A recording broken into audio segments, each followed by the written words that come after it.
పర్యావరణ పరిరక్షణలో భాగంగా పిల్లలలో పర్యావరణం పట్ల అవగాహన కల్పించడానికి గత 20 సంవత్సరాలుగా ట్రీ గార్డ్ మరియు ఆలివ్ మిఠాయి సంస్థ విశేష కృషి చేశాయి.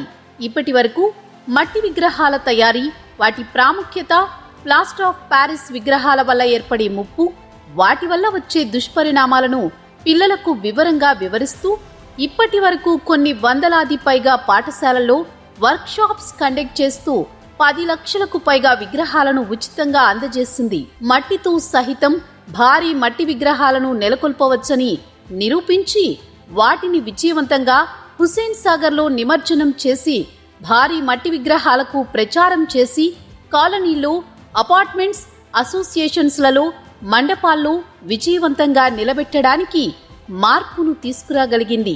గతంతో పోలిస్తే గృహాలలో పూజలకు 20 ఏళ్ల క్రితం 90% ప్లాస్టర్ ఆఫ్ ప్యారిస్ విగ్రహాలను వాడేవారు.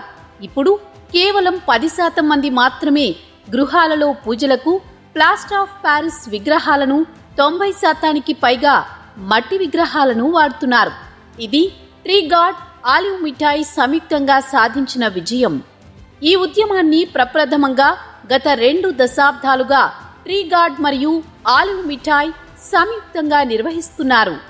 ఇందులో భాగంగా ఆగస్టు 11, 2025న అక్షర వాగ్దేవి ఇంటర్నేషనల్ స్కూల్, మారేడ్పల్లి, హైదరాబాద్లో మట్టి విగ్రహాల తయారీ నిర్వహించారు. వివిధ తరగతులకు సంబంధించిన విద్యార్థులు, ఉపాధ్యాయులు మరియు ప్రధాన ఉపాధ్యాయులు పాల్గొన్నారు. ఇంత మంచి ప్రోగ్రాంను నిర్వహించిన ఆలివ్ మిఠాయి యజమాని దొరరాజు గారిని అభినందించారు. ట్రీ గార్డ్ సంస్థకు కృతజ్ఞతలు తెలిపారు. పిల్లలందరూ ఎంతో ఉత్సాహంగా పాల్గొని తమ చేతులతో మట్టిని కలిపి మట్టి విగ్రహాలు తయారు చేసి సంబరపడ్డారు. వారి చిట్టి చేతులకు మట్టి వాసన తెలియచెప్పడంతో సంతోషపడిపోయారు.